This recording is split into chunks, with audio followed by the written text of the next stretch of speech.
Hello అండి, welcome back to my YouTube channel Aishu talks. ఎంతో రుచికరమైన మధురమైన గులాబ్ జామున్ ఎలా చేయాలో మన ఛానల్లో ఈరోజు మనం చూసేద్దాము. అది కూడా పర్ఫెక్ట్ కొలతలతో. ముందుగా ఎంటీఆర్ వాళ్ళది గులాబ్ జామున్ ప్యాకెట్ ఒకటి నిండుగా తీసేసుకోండి. తర్వాత దీన్ని పాలతో కానీ లేదా వాటర్తో కానీ మంచిగా కలుపుకొని ఒక ముద్దలాగా చేసేసుకోండి. దీన్ని 10 to 20 minutes పక్కన పెట్టామంటే పిండి నాని మంచిగా సాఫ్ట్గా అవుతుంది. ఆ తర్వాత మనం పాకానికి రెడీ చేసుకుందాం. ప్యాన్ తీసుకొని 2 cups ఆఫ్ వాటర్కి 1 cup ఆఫ్ షుగర్ యాడ్ చేసుకొని ఇది మరుగుతుండగా 2 నుంచి 3 వరకు దంచుకున్న ఇలాచీస్ని ఈ పాకంలో యాడ్ చేయండి.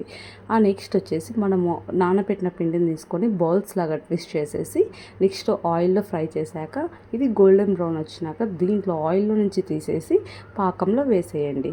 అప్పుడు మనకి మంచిగా సాఫ్ట్గా రుచికరమైన మధురమైన గులాబ్ జామున్ ఇప్పుడు మీ ఇంట్లోని పర్ఫెక్ట్ కొలతలతో మీరు కూడా ట్రై చేయండి. Thanks for watching. Please do subscribe.